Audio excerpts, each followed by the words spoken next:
Today we'll talk about how can you add of air draft orders on your Shopify app. We're going to figure out the solution or know how you can do that on your app.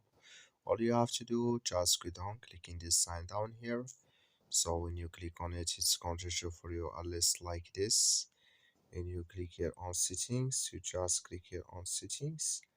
So then it's going to take you to this list here. Then all you have to do now, you just go down here. So you keep going down here, then you click here on custom data. So when you click on it here, it's going to take you to this list. Then you click here on draft orders here. So then you come to this list and you come here to add new fields to draft orders. So then you click here on definition, just click on it. So when you click on it, it's going to take you to this list.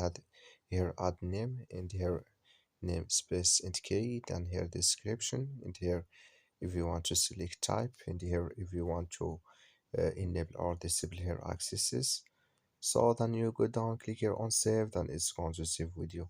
That's all you have to do. Thank you for watching. Don't forget to support us by liking, subscribe.